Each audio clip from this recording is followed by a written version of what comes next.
Avez-vous déjà ressenti que, peu importe vos efforts, vos relations semblent toujours vouées à l'échec? Comme si, à chaque fois que vous pensiez avoir trouvé la bonne personne, quelque chose venait briser le lien. Ce n'est pas une malédiction, ce n'est pas de la malchance. C'est un signe. Si vous êtes un élu de Dieu, votre vie sentimentale ne peut pas suivre les mêmes règles que celles du monde. Vous avez été mis à part, et cela inclut aussi vos relations. Mais pourquoi?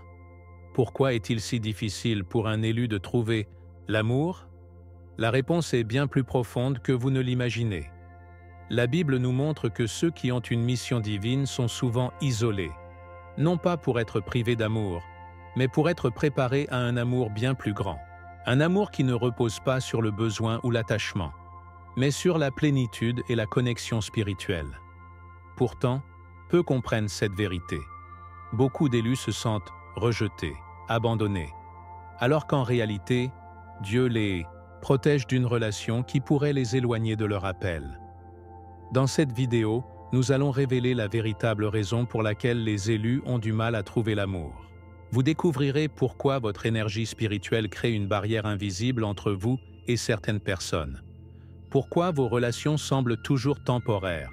Et surtout, pourquoi cette solitude apparente est en réalité une bénédiction, déguisée. Restez bien jusqu'à la fin, car ce que vous allez apprendre aujourd'hui pourrait changer à jamais votre vision de l'amour et du plan que Dieu a pour vous. D'ailleurs, dites-moi dans les commentaires, avez-vous déjà eu l'impression que vos relations échouaient sans raison? Avez-vous déjà ressenti que vous étiez différent dans l'amour? Votre témoignage pourrait aider d'autres élus à comprendre qu'ils ne sont pas seuls. Et si vous croyez en l'amour divin, en la foi, en la puissance de Dieu, alors abonnez-vous dès maintenant et activez la cloche. Car ce que vous allez découvrir aujourd'hui peut être la révélation dont vous aviez besoin. Un élu ne vit pas dans la même réalité que les autres. Son âme, façonnée par Dieu, vibre à une fréquence différente, marquée par la foi et une mission céleste. Cette distinction énergétique se ressent dans ses relations. Tandis que beaucoup recherchent des connexions basées sur l'apparence, le confort ou la routine, l'élu perçoit le monde sous un prisme spirituel. Il ne peut pas se contenter d'une relation superficielle. La Bible nous enseigne que ceux qui marchent avec Dieu sont souvent mis à part, non pour être isolés, mais pour être sanctifiés. Jean 15, 19. Cette mise à part n'est pas un fardeau, mais un appel à grandir spirituellement et à se préparer pour une connexion divine authentique. Lorsqu'un élu tente de s'adapter à une relation qui ne partage pas sa lumière, il ressent rapidement une disharmonie, un décalage qui ne peut être ignoré. L'énergie spirituelle d'un élu est en perpétuelle transformation. Il est façonné par les épreuves, raffiné par le feu de la foi, comme l'or qui passe par le creuset. Zacharie 13, 9. Cette élévation le rend incompatible avec ceux qui sont encore ancrés dans une réalité purement terrestre. Ce n'est pas une question de supériorité, mais d'alignement. Imaginez une lumière éclatante essayant de fusionner avec l'ombre. Il y a un conflit naturel. Ainsi, nombreux sont les élus qui se retrouvent seuls, non pas parce qu'ils sont destinés à l'isolement, mais parce que leur cœur attend la personne qui saura voir cette lumière et y répondre avec la même intensité. Cette attente n'est pas une perte de temps, mais une période sacrée où Dieu façonne leur âme pour qu'elle puisse accueillir le véritable amour. Les relations conventionnelles peuvent sembler insatisfaisantes pour un élu, non par arrogance, mais parce que son âme a goûté à une réalité supérieure. Un cœur éveillé par Dieu ne peut plus trouver son repos dans les attachements éphémères. C'est pourquoi, lorsqu'un élu entre en relation avec quelqu'un qui ne partage pas cette profondeur, il ressent un vide, une dissonance inexplicable. Ce phénomène n'est pas un accident, mais une protection divine. Dieu éloigne ce qui n'est pas aligné avec son plan parfait. C'est un acte d'amour, même si, sur le moment, cela peut ressembler à une punition. Comme Paul l'a vécu dans ses épreuves, parfois ce que nous percevons comme une perte est en réalité une bénédiction déguisée. 2 Corinthiens 12, 9. Il est donc essentiel pour l'élu de ne pas combattre cette solitude, mais d'en faire un espace sacré de croissance. Dieu utilise cette période d'isolement pour préparer le cœur de l'élu. Ce n'est pas un rejet, mais une formation spirituelle. La Bible montre que les plus grands serviteurs de Dieu ont tous traversé des saisons de solitude avant d'accomplir leur mission. Moïse a passé 40 ans dans le désert avant d'être appelé à libérer Israël. Exode 3, 1. Jésus lui-même s'est retiré dans le désert avant d'entamer son ministère.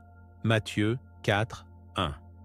De même, un élu ne doit pas voir son célibat comme un échec, mais comme un temps de préparation où Dieu affine ses désirs, purifie son cœur et aligne son esprit avec un amour divin qui dépassera tout ce qu'il aurait pu imaginer.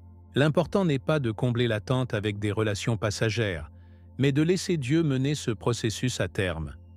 Ainsi, au lieu de voir cette solitude comme un poids, il faut la considérer comme un sanctuaire où Dieu agit en profondeur. C'est dans cette période que l'élu apprend à distinguer ce qui vient de Dieu et ce qui n'est qu'une distraction. Car lorsque le bon moment arrivera, il n'y aura plus de doute, plus de confusion.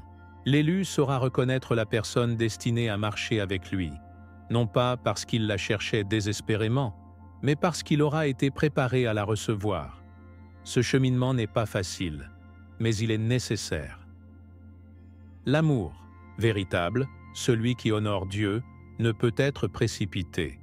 Il est le fruit d'une foi inébranlable et d'une confiance absolue dans les plans divins. Et c'est précisément cette foi qui mène à la prochaine révélation. Pourquoi les relations d'un élu sont si différentes? Les relations d'un élu ne suivent pas les mêmes règles que celles du monde. Tandis que beaucoup cherchent des partenaires pour combler un vide émotionnel ou social, l'élu est en quête de quelque chose de bien plus profond, une connexion spirituelle qui honore Dieu. Ce n'est pas une question de préférence, mais d'appel divin. La Bible dit clairement « Ne vous mettez pas avec les infidèles sous un joug étranger ». 2 Corinthiens 6, 14. Ce verset ne parle pas seulement du mariage, mais de toute alliance qui ne reflète pas la lumière de Dieu. L'élu comprend que son âme ne peut pas s'unir à n'importe qui, car son chemin est différent, souvent plus exigeant, nécessitant un cœur prêt à affronter la transformation que l'amour sacré demande. C'est pourquoi il ne peut pas s'attacher à des relations basées sur des désirs passagers, car son esprit aspire à une union qui glorifie le royaume. Un élu ne cherche pas seulement l'amour, il cherche un partenariat spirituel. Son cœur ne désire pas simplement une compagnie, mais une personne capable de marcher à ses côtés, sur le chemin de la foi. Cependant, beaucoup de gens ne sont pas prêts pour cela. Ils veulent une relation confortable, sans avoir à affronter la vérité de Dieu. Or, l'élu ne peut pas être un spectateur passif d'une relation stagnante. Sa présence seule provoque un éveil chez l'autre, une remise en question de ses choix, une confrontation avec sa propre foi. C'est pourquoi certains élus constatent que leurs relations sont souvent temporaires. Ils ne sont pas destinés à s'attacher, mais à être des instruments de transformation pour ceux qu'ils rencontrent. Comme Jésus le disait, « Vous êtes la lumière du monde ».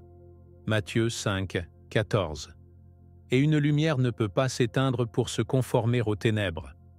Il est facile de croire que ces départs et ces séparations sont une forme de punition, mais en réalité, c'est une protection divine.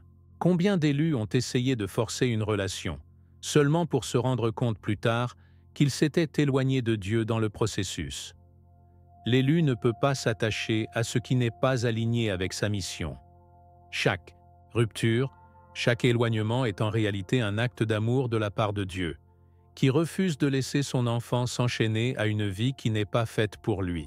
C'est la même logique que dans l'histoire d'Abraham et d'Agar, Genèse 21, 10, 12, où Dieu demande à Abraham de renvoyer Agar et Ismaël, non par cruauté, mais parce que ce n'était pas le plan divin pour sa descendance. De même, Dieu éloigne certaines personnes de la vie des élus pour les préserver de liens qui pourraient les détourner de leur appel. Un autre élément crucial est que l'élu, même sans le vouloir, déclenche des conflits dans les relations. Pas parce qu'il cherche la discorde, mais parce que sa présence met en lumière ce qui doit être transformé. L'élu ne peut pas tolérer le mensonge, la médiocrité spirituelle ou la tiédeur dans la foi. C'est ce qui rend ces relations plus difficiles, car beaucoup préfèrent éviter ces vérités inconfortables. Mais il ne peut pas changer qui il est. Jésus lui-même a dit « Nul prophète n'est bien reçu dans sa patrie ». Luc 4, 24. Et cela s'applique aussi aux relations. Être avec un élu signifie être prêt à croître, à abandonner les attachements du monde et à se rapprocher de Dieu. Peu sont prêts à payer ce prix. Pourtant, cette réalité n'est pas une malédiction, mais une préparation. L'élu est façonné par ses expériences, affiné comme l'or dans le feu, Malachie 3.3, pour qu'au bon moment, il soit prêt à reconnaître l'amour véritable, celui qui est aligné avec son âme et sa mission. Ce n'est pas un chemin de solitude, mais un parcours de purification, où chaque relation éphémère n'est qu'un palier avant la rencontre divine. Et c'est précisément cette compréhension qui mène à la prochaine vérité essentielle. L'amour pour un élu n'est pas basé sur le besoin, mais sur l'abondance spirituelle. L'amour pour un élu ne peut être réduit à une simple émotion passagère ou à une recherche de réconfort personnel. Il est une expression profonde de la connexion avec Dieu, une manifestation de la foi qui transcende les besoins terrestres. Jésus nous a montré que l'amour véritable n'est pas basé sur le manque, mais sur l'abondance spirituelle. Nous aimons parce qu'il nous a aimés le premier. 1 Jean 4, 19. Cela signifie que l'élu ne cherche pas l'amour pour combler un vide, mais pour partager une plénitude déjà présente en lui. C'est cette perspective qui change tout. L'amour n'est pas un refuge contre la solitude, mais une extension de la mission divine, un outil sacré pour accomplir les desseins de Dieu. C'est pourquoi un élu ne peut s'unir qu'à quelqu'un qui partage cette même vision. Beaucoup s'imaginent que l'amour est fait de dépendance et d'attachement, mais pour un élu, il est avant tout une alliance spirituelle. Il ne s'agit pas simplement de trouver quelqu'un qui plaît ou qui apporte du bonheur temporaire. Il s'agit d'unir deux âmes dans un but divin. Dans la Bible, nous voyons que Dieu n'unit pas les gens au hasard. Chaque union a un but précis. Regardez l'histoire de Boaz et Ruth. Ruth 2, 1, 13. Leur rencontre n'a pas été un simple hasard romantique, mais une orchestration divine qui allait permettre la lignée de David, et par extension, celle de Jésus-Christ. Ainsi, un élu ne peut se contenter d'une relation fondée sur l'attirance seule. Il cherche un lien qui a une signification éternelle, une relation bâtie sur la volonté de Dieu.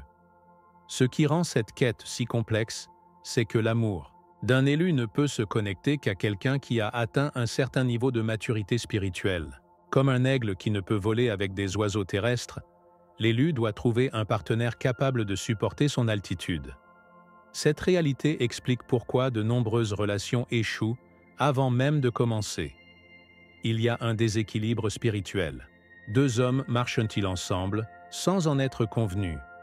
Amos 3.3. Si les deux ne partagent pas la même fréquence, il est impossible de bâtir quelque chose de durable. C'est une vérité difficile à accepter, mais elle est nécessaire. L'élu doit comprendre que sa patience est une preuve de foi et que Dieu orchestre tout au moment parfait. Accepter cette réalité signifie également embrasser la solitude comme une période de préparation. Il ne faut pas voir l'attente comme une épreuve injuste, mais comme un raffinement divin. La patience est essentielle, car Dieu travaille en coulisses pour aligner tout selon son plan. L'élu doit apprendre à faire confiance à ce timing divin, même lorsqu'il ne comprend pas pourquoi certaines relations échouent. L'amour qu'il recherche ne peut pas être précipité ou forcé. Il est façonné par le temps, la foi et l'obéissance à Dieu. Tout comme Abraham a dû attendre des décennies pour voir la promesse de Dieu s'accomplir en Isaac, Genèse 21, 1, 3, l'élu doit croire que Dieu réserve le meilleur pour lui, même si le chemin semble long et incertain. Ainsi, loin d'être une malédiction, cette attente est un privilège. L'élu est appelé à aimer d'une manière différente, avec une profondeur que peu comprennent. Ce n'est pas une quête de l'amour comme le monde le définit, mais une recherche de l'amour qui honore Dieu. Un amour qui est un témoignage de la foi, un exemple vivant de ce que signifie être en alignement avec la volonté divine. Et cette vérité mène à la réflexion ultime. Si la solitude est un temps de préparation, alors elle est un don divin et non une punition. La solitude d'un élu n'est pas un châtiment, mais un don divin, un espace sacré où Dieu façonne son cœur et son esprit. Il est facile de voir l'attente comme un poids, surtout lorsque le monde prône l'urgence de l'amour et des relations. Mais la Bible nous enseigne que tout a été fait beau en son temps. Ecclésiaste 3:11. Si Dieu vous garde à l'écart de certaines relations, ce n'est pas par cruauté, mais par amour. Il veut que votre cœur soit préservé de liens qui pourraient éteindre la flamme qu'il a placée en vous.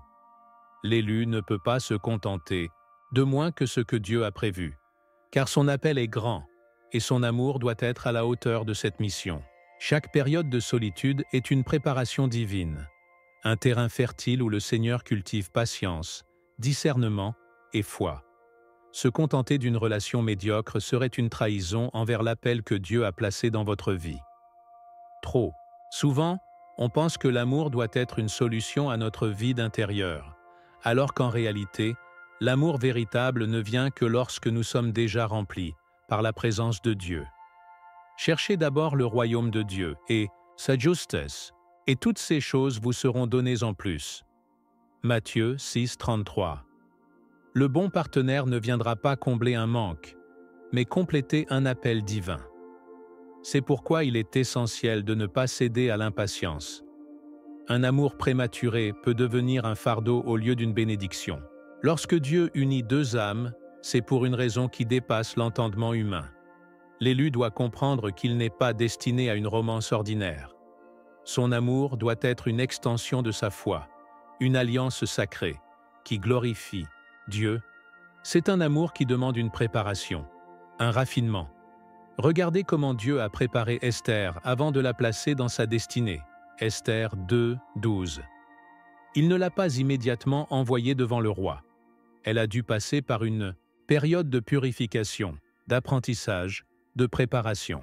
De même, Dieu façonne l'élu pour qu'il puisse accueillir un amour qui ne sera pas une simple histoire sentimentale, mais un témoignage vivant de la grâce divine.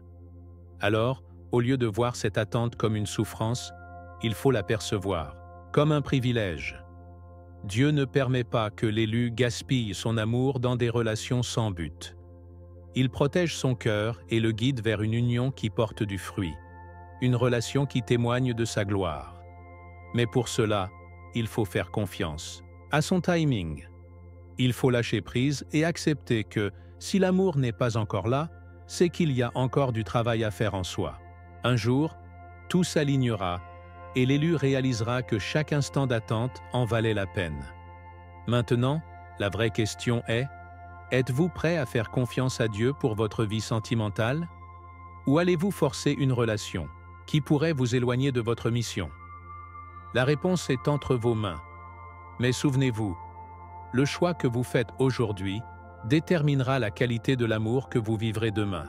Si vous avez ressenti cette solitude dans votre vie amoureuse, sachez ceci, vous n'êtes pas oublié, vous êtes préparé. Chaque relation qui s'est terminée, chaque porte qui s'est fermée, chaque personne qui est partie, tout cela fait partie du plan de Dieu pour vous. L'amour d'un élu ne peut pas être ordinaire, parce que son appel ne l'est pas non plus. Dieu n'a pas prévu pour vous une romance banale, mais une union sacrée qui servira son royaume. La patience est essentielle, car ce qui vient de Dieu arrive toujours au moment parfait. Maintenant, posez-vous cette question. Croyez-vous que Dieu est en train de vous préparer pour un amour divin? Ou avez-vous tenté de forcer quelque chose qui ne vient pas de lui? Dites-moi dans les commentaires ce que vous avez ressenti en regardant cette vidéo et si vous avez vécu des expériences similaires. Votre témoignage pourrait éclairer quelqu'un d'autre qui traverse la même épreuve. Si cette révélation a touché votre cœur, n'oubliez pas de vous abonner et d'activer la cloche pour ne manquer aucun enseignement spirituel. Et surtout, regardez la vidéo qui apparaît maintenant à l'écran, car elle vous donnera encore plus de réponses sur votre parcours en tant qu'élu de Dieu. Que Dieu vous bénisse abondamment. À très bientôt, José.